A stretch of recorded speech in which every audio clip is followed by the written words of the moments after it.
खुदाम के कलाम के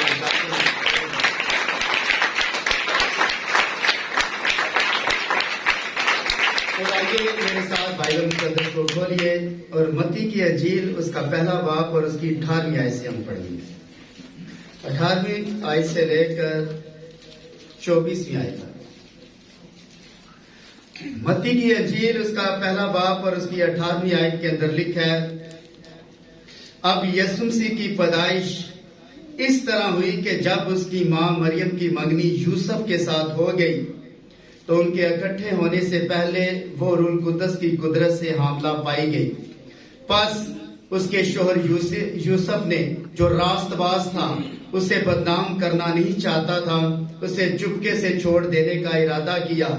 वो इन बातों को सोच ही रहा था कि खुदावंद का फरिश्ता ने उसे ख्वाब में दिखाई देकर कहा, ऐ यूसुफ इब्ने दाऊद, अपनी बीवी मरियम को अपने यहाँ ले आने से ना डर, क्योंकि जो उसके पेट में है वो रूह कुद्दस की कुदरत से है। उसके बेटा होगा और तू उसका नाम यस्सु रखना, क्योंकि वही अपने लोगों को उनके गुनाहों से निजात देगा। ये सब कुछ इसलिए हुआ जो खुदावंद ने नबी की मार्फत कहा था वो पूरा हो कि देखो एक कुमारी हामला होगी और बेटा जनेगी और उसका नाम रखेंगे और उसका नाम इमानुएल रखेंगे, जिसका तर्जुमा है खुदा हमारे साथ। आमीन। कलाम मुकद्दस का पढ़ा जाना हम सबों के लिए बरकत का बाइस। आमीन। सब तशरीफ रखें।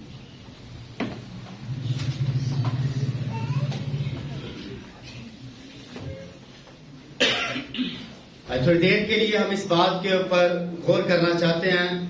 आज का जो हमारा अनुमान, आज का जो हमारा टॉपिक है, पिछले जो संडे और उससे भी पिछले जो संडे कलाम शेयर यहाँ किया गया, खुदा कादरे मुतली खुदा हमारे सामने, तो उसका ही एक हिस्सा, एक छोटा सा हिस्सा आपके सामने मैं पेश करूंगा।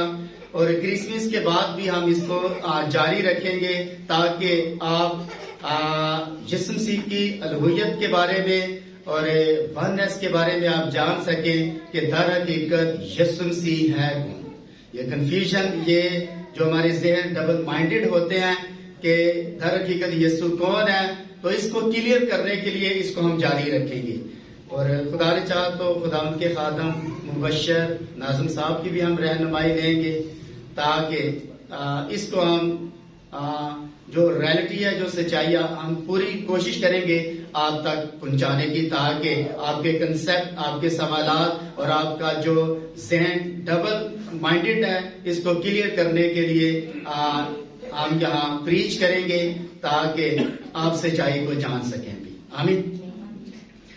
और आज यीशु मसीह की मजीद याद रखिए, उसकी शख्सियत के बारे में हम जानेंगे। और आज का जो हमारा अनुमान, आज का जो हमारा टॉपिक है वो ये है कि यीशु मसीह की शख्सियत इमानुएल कैसे कहलाई।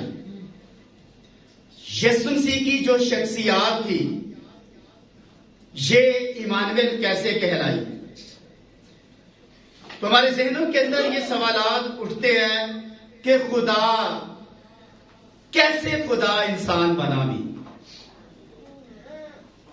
क्यों खुदा ने अपने आप को जिस्म में जाहिर किया, क्यों वो चरनी के अंदर आया, क्यों वो ऐसी जगह, उसने ऐसी जगह की सिलेक्शन की जो इंसान सोच भी नहीं सकता था कि खुदा यहां उतर सकता है या उसकी पैदाइश हो सकती है।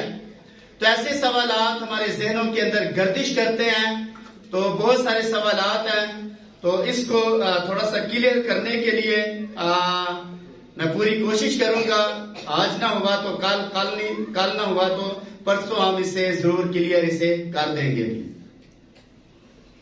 अब यीशु मसीह की जो शख्सियत है ये इमानुएल कैसे कहलाई, और जबकि बाइबल मुकद्दस के अंदर इसी का रेफरेंस लिखा हुआ है, क्योंकि बाइबल मुकद्दस के अंदर लिखा है खुदावंद ने नबी की मार्फत कहा था कि देखो एक कुमारी हामला होगी और बेटा जनेगी। और ये बात किस नबी ने कही?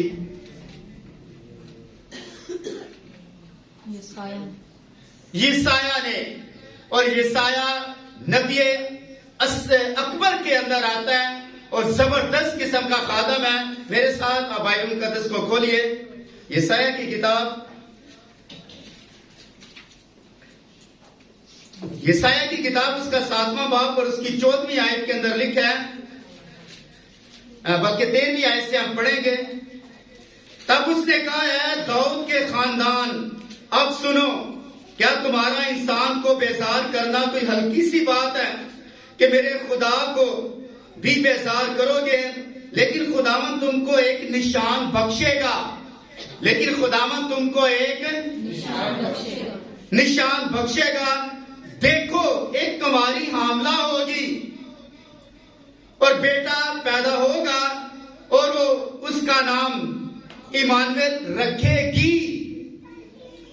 इमानुएल रखेगी और उसका जो नाम है वो क्या रखेगी? इमानुएल।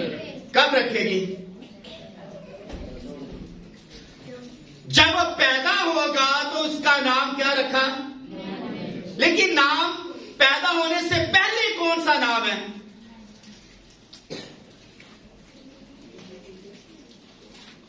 पैदा होने से पहले बहुत दुनिया के अंदर शाज़ा नाज़र बच्चे पैदा होते हैं जिनके नाम याद रखे पैदाइश से पहले रखे जाते हैं। और ये पूरा कॉन्फिडेंस होता है और पूरा बिलीफ और पूरा ईमान होता है कि बच्चा पैदा होगा और हम इसका नाम ये रखेंगे, ये रखेंगे, ये रखेंगे, या बेटी पैदा होगी तो हम इसका नाम ये रखेंगे। तो इमानुएल क्या नाम है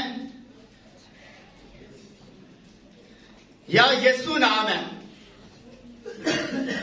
यीशु से क्या मरियम जब भी यीशु मसीह को बुलाती इमानुएल लेकर बुलाती?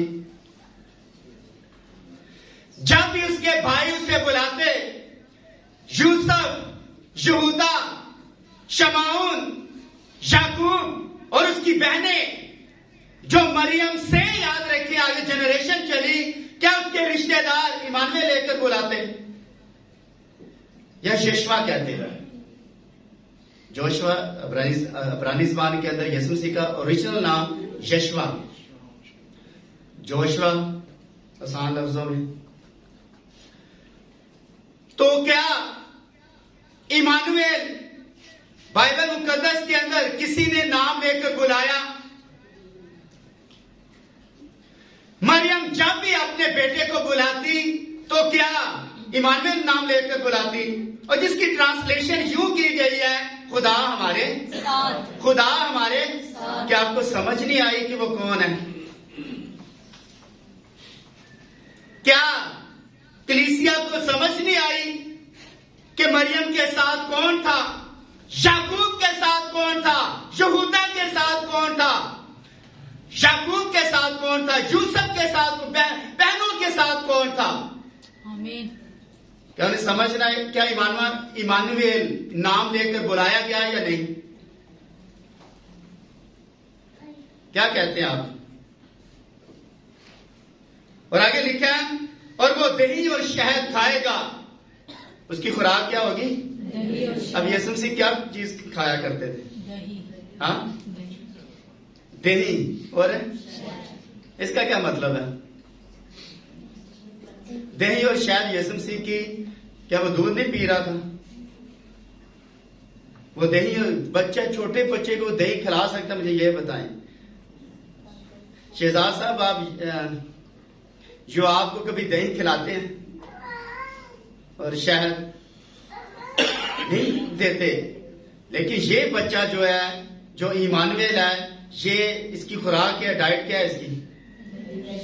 हाँ, दही और शहद खाएगा।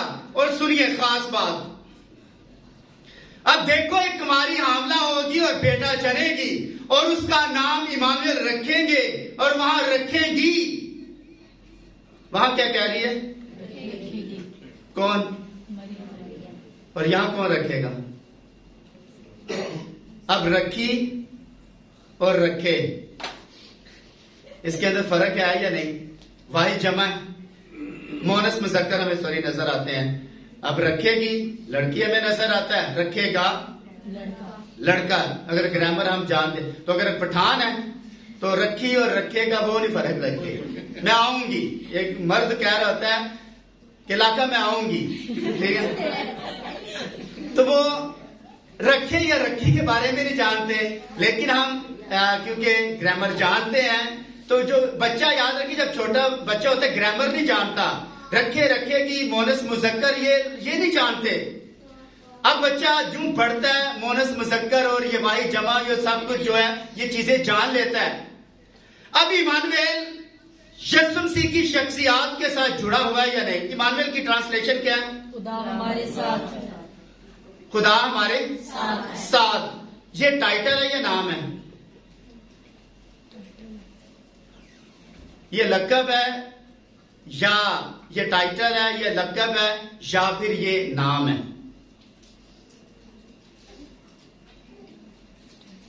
क्या कहते हैं आप?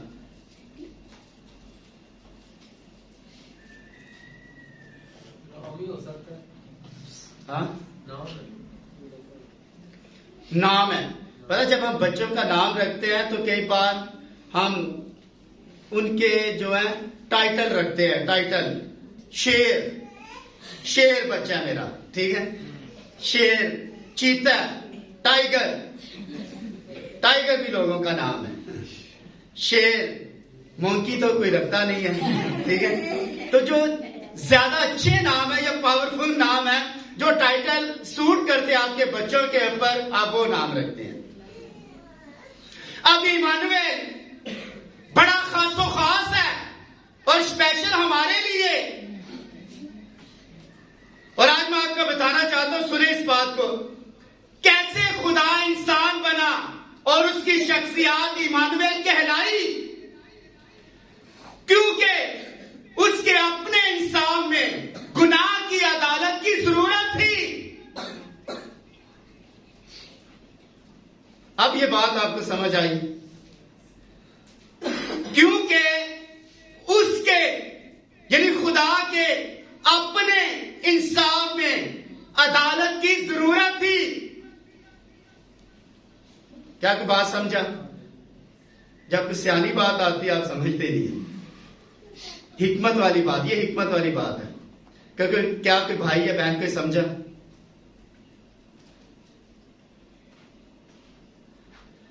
खुदा के अपने इंसाफ में क्या गुनाह की अदालत की जरूरत थी या नहीं?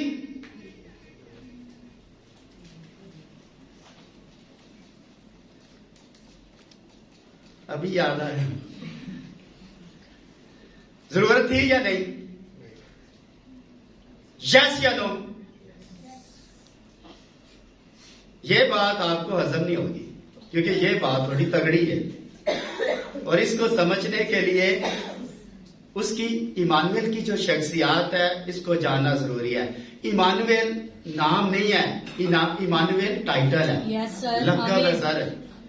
क्योंकि यीशु मसीह के बहुत सारे अलकाब बाइबल मुकद्दस के अंदर है।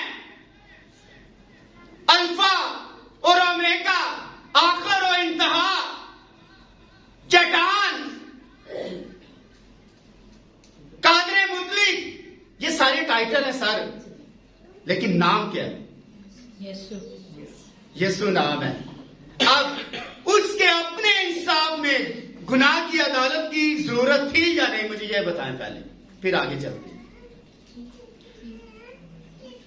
खुदा के अपने इंसाफ, यहां मैं खड़ा हूं, मेरे अपने इंसाफ में क्या गुनाह की अदालत की जरूरत थी या नहीं?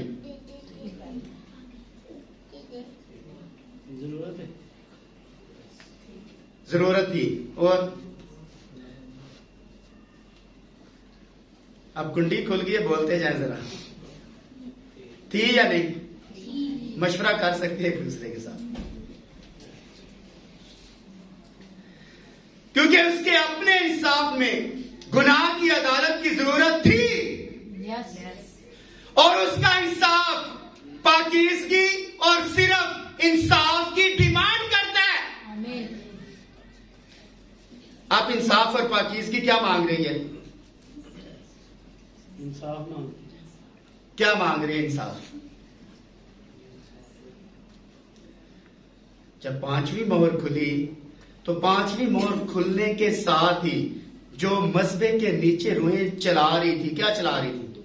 इंसाफ मांग क्या मांग रही थी? इंसाफ क्या उनके साथ हुआ? उनके ऊपर जुल्म किया गया, बेइंसाफ लोगों को मारा गया, जो याद रखे कलाम के साथ खड़े थे। और जब वो याद रखे, जब पांचवी मोहर खुली तो वो रूहें मसबा के नीचे चला रही हैं, ऐ खुदा तू कब तक देर करेगा, हमारा इंसाफ कर। उसने कहा थोड़ी मुद्दत और इंतजार करो, थोड़ी मुद्दत और इंतजार करो, क्योंकि तुम्हारे बाकी भाई भी डिमांड नीचे क्या मांग रहे हैं? डिमांड क्या थी उनकी?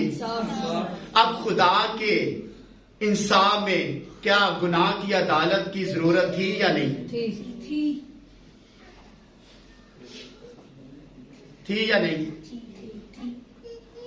जुवेद साहब, आप आज तो दोनों जुवेद इकट्ठे बैठे रहे, थी या नहीं? जुवेद साहब, जुवेद परवेज साहब, हाँ है, क्या क्या जरूरत थी? इसलिए कि लोगों को जो गुनाह करते थे उनको बचाने के लिए ये सूरत। और इससे बेहतर नहीं है, ये तो भी काकों वाले हो गए सारे, छोटे छोटे बच्चे हैं वो ये देखे। आगे बढ़े। उसका इंसाफ पाकीज़गी और सिर्फ इंसाफ मांगती है। खुदा का इंसाफ और उसकी पाकीज़गी सिर्फ याद रखे डिसीजन इंसाफ मांगती है। इंसाफ कर, इंसाफ। अब खुदा की अपनी अदालत जो याद रखे, क्योंकि उसके अपने इंसाफ में गुनाह की अदालत की जरूरत थी।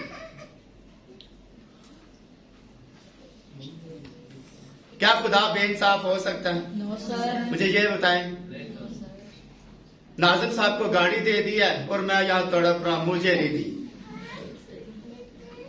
वो बड़े फाइनेंशियली बड़े अच्छे, उन्होंने घर बना लिया है और हम यहां याद रखे तरले मार रहे हैं कि हम क्यों नहीं घर बना रहे। क्या खुदा बेइंसाफ है या नहीं? No sir. रोमियो का हाथ निकाले। रोमियो उसका नामा बाप और उसकी 14वीं आयत। बस हम क्या कहें? रोमियो नामा बाप और उसकी 14वीं आयत। बस हम क्या कहें? क्या खुदा के यहां बेइंसाफी है? यस या नो? No sir. मेरा बच्चा मार दिया, खुदा ने मेरे साथ बेइंसाफी की है। और जब याद रखे हमारा कोई माँ बाप मर जाए तो बच्चे यतीम हो जाए तो पता ये बीबियां बैठकर और ये जो मर्द है क्या असरात बात करते हैं। खुदा पे ऐसा नहीं करना चाहिए था। आप खुदा को समझा रहे हैं? क्या खुदा बेइंसाफी करता है? No sir. याद रखे बच्चे माँ बाप मर जाए लेकिन फिर भी याद रखे वो बच्चे पल रहे होते हैं। पलते हैं या नहीं? तो हमारे जो अल्फाज हैं याद रखे ये ज़र्ब लगाते हैं। और किसको ज़र्ब लगा रहे हैं? खुदा को ज़र्ब लगाते हैं। खुदा को हम बता रहे हैं खुदा तूने अच्छा नहीं किया, खुदा तूने बेइंसाफी किया, बहुत बड़ा फ्लड आ गया, तूफान आ गया, हजारों लोग मर गए हैं और ज़लज़ले के साथ मर गया, हजारों दुनिया मर जाती है। अभी कोरोना के पिछले साल गुजरे हैं, कोरोना के वसासे से कितने लोग मर गए हैं। तो हम क्या कहें अब? क्या खुदा के यहां बेइंसाफी है? No sir. अब खुदा क्या करता सुने। बस हम क्या कहें? क्या खुदा के यहां बेइंसाफी है? हरगिज़ नहीं, नेवर। वो ये कभी भी नहीं हो सकता कि खुदा बेइंसाफ। वो खुदा ने लिखा है, वो खुदा नहीं के झूठ बोले। यस। खुदा झूठा है, लिखा है हर आदमी झूठा ठहरे और खुदा सच्चा। सारी दुनिया याद रखे जितने मर्जी यहां खुदा बन जाए वो सारे झूठे हो सकते हैं, लेकिन यहोवा कभी भी याद रखे झूठा नहीं हो सकता। खुदा नहीं झूठा हो सकता, हरगिज़ नहीं। क्योंकि वो मूसा से कहता है जिस पर रहम करना मंजूर है उस पर रहम करूंगा। ये खुदा के ऊपर डिपेंड करता है, ये खुदा के ऊपर डिपेंड करता है कि मैं किसके ऊपर रहम करूं या ना करूं। अब सजेशन देना या मशवरे देना हमारा काम नहीं है।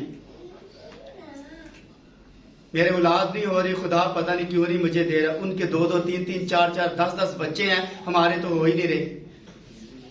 तो ये क्या हम कह रहे हैं? डिमांड क्या कर रहे हैं? क्योंकि उसके अपने इंसान में गुनाह की अदालत की जरूरत थी। और सुनिए, और जिस पर तरस खाना मंजूर है उस पर तरस खाऊंगा, बस ये ना इरादा करने वाले पर मुनस्सर है और ना दौड़ धूप करने वाले पर, बल्कि रहम करने वाले खुदा पर। क्योंकि किताब मुकद्दस में फराउन से कहा गया, मैंने इसीलिए तुझे खड़ा किया ताकि तेरी वजह से अपनी कुदरत और मेरा नाम तमाम रूह जमीन पर मशहूर हो। बस वो जिसे चाहता है रहम करता है और जिसे चाहता है उसे सख्त कर देता है भी। बस तूने मुझसे कहा, बस तू मुझसे कहेगा, फिर वो क्यों ऐब लगाता है? कौन उसके इरादे का मुकाबला कर सकता है? ऐ इंसान भला तू कौन है जो खुदा के सामने जवाब देता है? क्या बनी हुई चीज बनाने वाले से कह सकते कि तूने मुझे क्यों बनाया? अब मुझे ये बताएं, ये हारमोनियम, ये लाइट्स और ये चीजें कह सकती हैं कि खुदा हमें इस तरह क्यों बनाया? नो। गधा कह सकता है कि तूने मुझे शेर क्यों नहीं बनाया? शेर कह सकता है कि तूने मुझे गधा क्यों नहीं बनाया? क्या कह सकता है? नहीं। नहीं सर, कह सकता। हम खुदा के बारे में हम याद रखिए उसकी बनाई हुई चीज है, और हम जो गिले शिकवे करते हैं सर अपने तक रखा करें, खुदा तक ना रखा जाए। खुदा ने मुझे इस तरह, मुझे हिकमत नहीं दी, मुझे ऐसे नहीं बनाया, मुझे ऐसे नहीं बनाया। उनके ये सिस्टम है, बड़े फाइनेंशियली मजबूत है, उनके पास रुपया पैसा है और ये करते हैं वो कर, उनके खानदान के सारे लोग बाहर हैं, तो याद रखें फाइनेंशियली वो तो बड़े मगरूर हैं। सर ये बातें आपको कहने की जरूरत नहीं है। और अब सुनिए, उसका इंसाफ और पाकीज़गी सिर्फ कौन सी चीज मांग रहा है?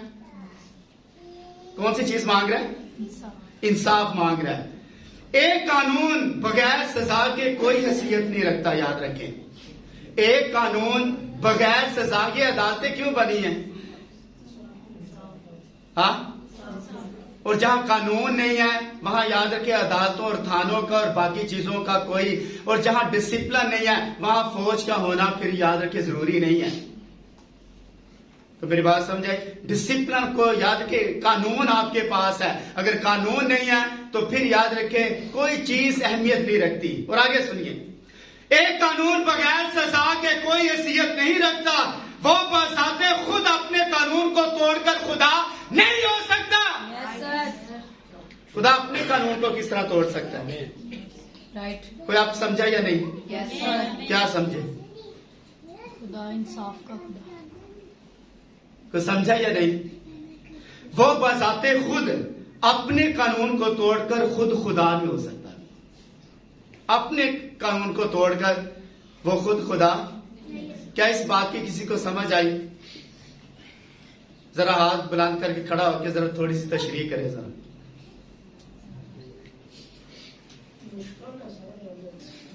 हाँ,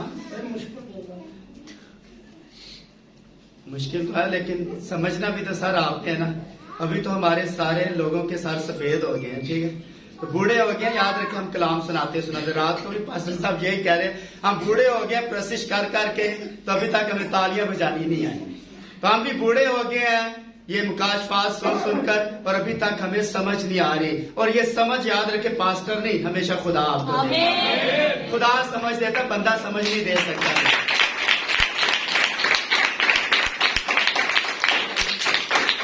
आप सुनिए, वो बजाते खुद अपने कानून को तोड़कर खुदा नहीं हो सकता।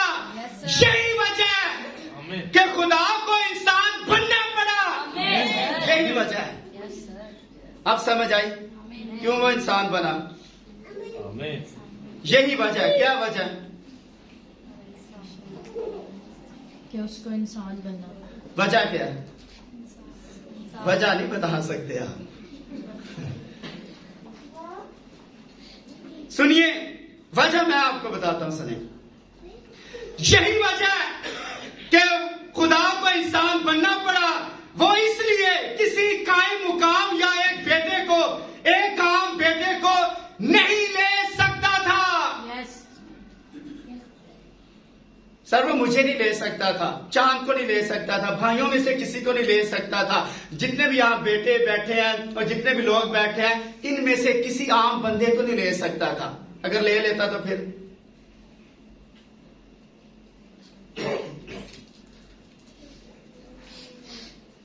क्या होना था? अगर आप में से, हम में से किसी इंसान को खुदा ले लेता अपनी जगह, तो फिर क्या होना था? अम्मा जी ने सारे पिंड में दसना से, शहरों में बताना था मेरा मुंडा नबी जी, मेरा लड़का खुदा है, उसकी प्रस्तिश करो, उसके साथ उसको मानो, हमारे चर्च हो भी, मेरा बेटा खुदा है। क्या ख्याल है सर कि बात समझ आ रही है? मेरा बेटा चौधरी बन गया अभी, ठीक है, मेरा बेटा खुदा बन गया है, मेरा बेटा कादरे मुतली बन गया है, मेरा बेटा अल्फा और ओमेगा बन गया है, आखिर व इंतहा बन गया है। आप सारे ये अलकाब, जितने भी अलकाब अलहुयत के थे, सारे मिक्स करके याद रखें। आप अपने बेटे को खुदा बना सकते थे, लेकिन आप खुदा क्या करता है ये सुनिए। खुदा को इंसान बनना पड़ा इसलिए किसी कायम मुकाम क्या होता है? कायम मुकाम क्या होता है? कि खुदा की जगह लेने वाला। कायम मुकाम खुदा की जगह लेने वाला। या एक बेटे को, आम बेटे को नहीं ले सकता था, या किसी और को। सुनिए, खुदा दोनों बन गया, खुदा इंसान भी बन गया और खुदा खुदा है, याद रखिए। खुदा दोनों ही बन गया। आपका सहारा लिया, अगर आपका सहारा ले लेता था फिर उसके हाँ क्या होनी थी? कोई आप बात समझे? उसके हाँ बेइंसाफी होनी थी। अगर आप और आपके पुत्र को कोई याद रखे कोड़े 39 मारता, आपके बेटे के ऊपर कांटों का ताज को रख देता और आपके बेटे को याद रखे कई किलोमीटर स्लीब उठाकर चलनी पड़ती, आपका बेटा याद रखें बुरी तरह छेदा जाता और आपके बेटों के याद रखे बैक साइड के ऊपर जो कोड़े लगे उसके अंदर से मांस निकल आता और आपके याद रखे बेटे एक झलक भी उसकी बर्दाश्त नहीं करती थी उस मार की। तारीख बताती है और रोमी तारीख स्पेशल बताती है। रोमी तारीख कहती है जितनी मार यीशु मसीह को पड़ी तारीख के अंदर किसी इंसान को नहीं पड़ी थी। तारीख के अंदर जितनी उस बदन को मार पड़ी है। पर मेरी बात समझाइए आपको। इसलिए खुदा दोनों बन गया, यीशु खुदा और बेटा दोनों बन गया और यही तरीका था जिस तरह वो इंसाफ कर सकता था। खुदा को खुद याद रखे सजा भुगतनी पड़ी है और आपको और मुझे और बाकी भाइयों का खुदा को सर सजा खुदा ने याद रखे खुदा को सजा खुद भुगतनी पड़ी है या नहीं? भुगतनी पड़ी। हाँ, वजह यह थी कि खुदा के अपने इंसान में गुनाह की अदालत की जरूरत थी। यहां तक कितने लोगों को समझ आई है?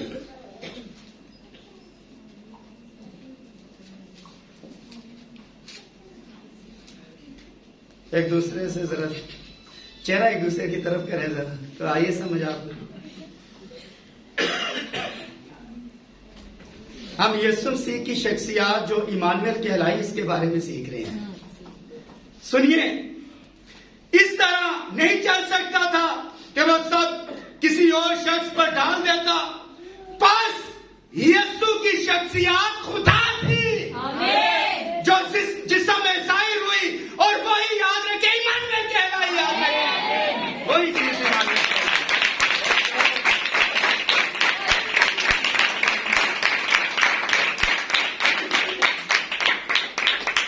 अब पता चला कि उसका नाम इमानुएल रखेंगे जिसकी ट्रांसलेशन है, जिसका तर्जमा है खुदा हमारे साथ। आप समझ आई इमानुएल क्यों नाम रखा गया? तो समझ आइए या नहीं आपको? उसका नाम इमानुएल क्यों रखा गया था? तो समझ आई या नहीं भाई? नाज़म आ गई है।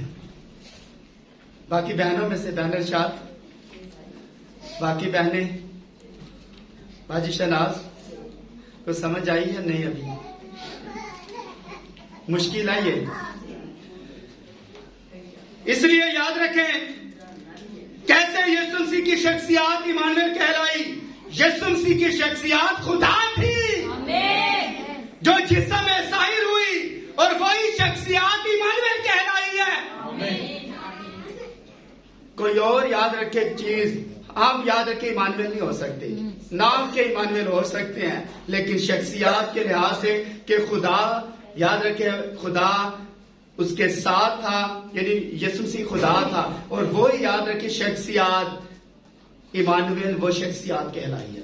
किनके साथ था?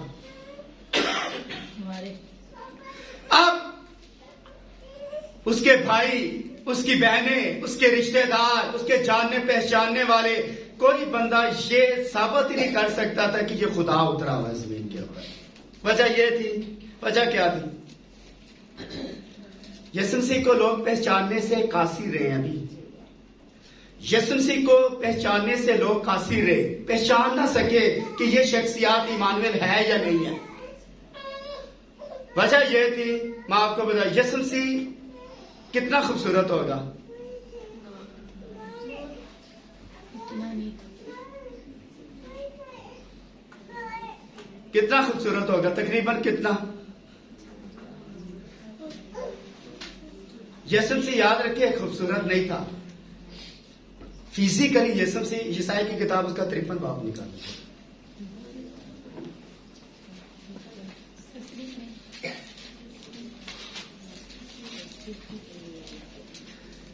बाइबल मुकद्दस के अंदर लिखा है, हमारे पैगाम पर कौन ईमान लाया और खुदा का बाजू किस पर जाहिर हुआ, पर वो उसके आगे कोंपल की तरह और खुश्क जमीन से जड़ की माई फूट निकला। ना उसकी कोई शक्लो सूरत है ना खूबसूरती, ना उसकी कोई शक्लो सूरत है, वो दाढ़ी रखी हुई है। और जब यीशु मसीह पहाड़ों के ऊपर याद रखे मनाती करते थे और लोगों के घरों के अंदर जाते, तो शायद कंगी शंगी भी याद रखे यीशु मसीह के पास नहीं थी। आज पादरी साहिबान, मेरे बैग के अंदर अक्सर कंगी होती है, ठीक है, तो बाकी खादम भी कंगी शंगी रखते हैं और आम बंदे भी याद रखे, बहनें तो याद रखे पर्स के अंदर कंगी तो लाजमी की होती है। भाई बाकी भाइयों के पास भी छोटी छोटी कंगियां होती हैं, याद रखिए जेब के अंदर, पॉकेट के अंदर डाल देते हैं और बाल थोड़े से बिखरे। लेकिन याद रखिए यीशु मसीह सारा दिन उसके चेहरे के ऊपर गर्द रहती, मनाती करते हैं और कोई उसकी शक्लो सूरत नहीं है, देखने में खूबसूरत नहीं है, लेकिन खुदा दर पर्दे के अंदर था और खाल के पीछे था। अब टैबरनेकल के अंदर खाल थी जो यीशु मसीह को प्रेजेंट करती है। खाल कितनी खूबसूरत होगी? कोई नहीं। खैमा इज्तिमा के अंदर क्या थी? एक पर्दा थे खाल का, लेदर का। तो लेदर कितनी खूबसूरत होगी, चमड़ा कितना खूबसूरत होता है, कोई नहीं। लेकिन उसके अंदर क्या था? आमीन। अब ये पर्दा यीशु मसीह को जाहिर करता है, लेकिन अंदर खुदा छुपा है। खुदा था उसके अंदर। वो खाल देखने में खूबसूरत नहीं है, कोई हुस्न जमाल नहीं है, इसलिए तो याद है कि फकीर फरीसी उसे समझ ना पाए। फकीर फरीसी कहते हैं क्या ये बढ़ाई का बेटा नहीं है, क्या तरखान का बेटा नहीं है, क्या कारपेंटर का बेटा नहीं है, क्या इसकी बहनें हमारे यहाँ नहीं है, क्या इसके भाई हमारे यहाँ नहीं है? कोई उसे समझ ना पाया क्योंकि खुदा खाल के अंदर उतरा हुआ था। उस खाल को याद रखे कोई बंदा, लेकिन ये कहते थे इसमें हिकमत कहां से आ गई? ये कहते थे इसमें और बातें कहां से आ गई, हिकमत कहां से आ गई है, हिकमत कहां से आ गई? लेकिन कभी कभी वह झलक दिखाता था। जब पर्दा हटाता तो अंदर याद रखे कौन था? अंदर खुदा था। और जब अपना पर्दा हटाता थोड़ा सा, तो जब कश्ती के अंदर सो रहा है तो शागिर्द कहते हैं खुदा हम मर रहे हैं, बड़ा तूफान आ गया। तो लिखा है जब वो खड़ा हुआ तो उसने पानी और हवा को डांटा और एकदम याद रखे पानी और हवा सब। जब लाजर की कब्र के ऊपर आता है तो वही खाल देखने में कोई नहीं है, आम इंसान है, लेकिन याद है कि वो खाल अपना अक्स दिखाती है, ऐ लाजर कब्र से बाहर आ जा।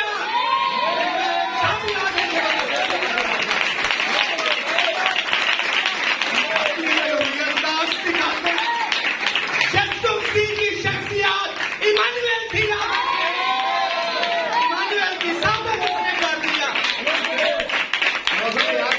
पहचाना अपने भाइयों ने, उसके रिश्तेदारों ने। और याद रखे वो शख्सियत जो इमानुएल थी मरियम की करेक्शन करती हुई नजर आ रही है। एक बार कहती है देख तेरा बाप और मैं तुझे ढूंढ रहे थे, मैं और तेरा बाप तुझे ढूंढ रहे थे। आगे से क्या जवाब मिला? मुझे अपने बाप के यहाँ क्या मुझे अपने बाप के यहाँ होना जरूरी था। तो बाप तो उसका यूसुफ था जब वो छोटा था। आपका छोटा बच्चा बड़े आलमों में ये काम नहीं कर सकता। अब खुदा याद रखे पूरी अलहुयत उसके अंदर समाई हुई थी। यशायाह के अंदर, मूसा के अंदर, नबियों के अंदर, बड़े बड़े नबी गुजरे हैं, उनके अंदर अलहुयत थोड़ी थोड़ी थी, लेकिन यीशु मसीह के अंदर याद रखे पूरी अलहुयत, पूरा पर्दा उसके आगे था। और पीछे याद रखे हद का संदूक था, यानी कलाम था। आमीन आमीन। पर्दा याद रखे यीशु मसीह की खाल को जाहिर करता है, लेकिन उसके अंदर जो था वह अहद के संदूक को जाहिर करता है, और अहद का संदूक याद रखे यीशु मसीह है। मेरी बात समझ आई? और उस खाल को जब सलीब के ऊपर लटका दिया गया, तो जब अंदर से याद रखें कलाम निकल रहा है, हालेलुया। ऐ बाप इन्हें माफ कर, क्योंकि ये नहीं जानते क्या करते हैं। क्या करते हैं। इसलिए मैं आज आपको बताना चाहता हूँ, यीशु मसीह की शख्सियत इमानुएल थी, और आज भी याद रखे इमानुएल यहाँ मौजूद है। इमानुएल यहाँ मौजूद है। आज हम बहुत साथ होते हैं, शिफा होती है, लंगड़े चलते हैं, मुर्दे जिंदा होते हैं, हर चीज याद है, सब लोग यीशु मसीह यहाँ मौजूद है, इमानुएल यहाँ मौजूद है। साबित कर देती है इमानुएल यहाँ मौजूद है। क्या आप इमानुएल को खुशामदीद कहेंगे? क्या आपके साथ जिसकी ट्रांसलेशन है और अगर खुदा आपके साथ नहीं है तो इसका मतलब है कि इमानुएल याद रखें, इमानुएल यीशु मसीह की शख्सियत के साथ है। तो अगर आप महसूस नहीं करते, खुदा आपकी जिंदगी के अंदर काम नहीं कर रहे, इसका मतलब है इमानुएल आपके साथ नहीं है। इमानुएल एक टाइटल है, और ये टाइटल यीशु मसीह को दिया गया है। किसी नबी के पास ये टाइटल नहीं है, किसी भी नबी के पास। इवन के बड़े बड़े नबी गुजरे हैं बाइबल मुकद्दस के अंदर, मूसा जैसे, अब्राहम जैसे, इसहाक जैसे, उनके साथ इमानुएल नहीं लगा सर। इमानुएल यीशु मसीह की शख्सियत के साथ है। उसने कहा अब मैं तुम्हारे साथ हूं, फिर तुम्हारे अंदर। और यही याद रखें, यही बात उसको यीशु मसीह की शख्सियत को इमानुएल हालेलुया। यही शख्सियत। इसलिए यूसुफ को याद रखे पैगाम दिया गया है, इब्ने दाऊद अपनी बीवी को अपने यहां ले आने से ना डर। और याद रखे पैगाम क्यों कौन दे रहा था? फरिश्ता। क्यों? फरिश्तों ने तो कभी पैगाम याद रखे इस तरह के पैगाम नहीं दिए पुराने नामे के अंदर। याद रखे मजूसियों के साथ डीलिंग कौन कर रहे हैं? फरिश्ते। चरवाहों के साथ डीलिंग कौन कर रहे हैं? फरिश्ते। यूसुफ के साथ, मरियम के साथ कौन डीलिंग कर रहे हैं? फरिश्ते। क्यों उनके साथ ये कर रहे हैं? इसलिए सर उस जमाने के अंदर कोई नबी नहीं है। अगर नबी होता तो फरिश्ते डायरेक्टली आकर उन्हें ना कभी कहते भी, क्योंकि नबी नहीं है। मलाकी से मत्ती के अंदर जो स्पेस नजर आता है, ये 400 साल का वक्फा है, और इसके अंदर याद रखें बड़े झूठे नबी है। ये सबसे रेखा जो मुझसे पहले आए सब चोर हो रहे, जो मुझसे पहले आए वो चोर हो रहे। और याद रखे अब्राहम चोर है, अब्राहम चोर है, इसहाक चोर है, मतुसेला चोर है, नूह चोर है, शाद चोर है, महललेल चोर है, याकूब चोर है, और बाकी जो आगे नबिया क्या चोर है। सर जो डार्क एज के अंदर, जो पीरियड के अंदर लोग आए हैं, झूठे नबी आए हैं, वो याद रखे यीशु मसीह उनके बारे में जो मुझसे पहले आए चोर और डाकू हैं। तो खुदा अब्राहम, इसहाक और याकूब का खुदा डाकू का खुदा नहीं है। Yes sir. मेरी बात समझ आ गई है? इसलिए जहां नबी नहीं है वहां खुदा फरिश्तों को इस्तेमाल करता है। जहां नबी नहीं होता और जहां याद रखे पैगाम देने वाला मैसेंजर नहीं है, वहां याद रखे खुदा क्या करता है? खुदा अपने फरिश्तों को भेज देता है ताकि उनकी रहनुमाई करें। इसलिए खुदा की जो शख्सियत है वो कैसे इमानुएल कहलाई? ये मैंने आपको सिखा। खुदा ने चाहा तो आगे इसको हम बढ़ाएंगे और चलते जाएंगे ताकि आप यीशु मसीह की शख्सियत के बारे में अच्छी तरह जान सके। खुदा आपको बरकत दे और अपनी जान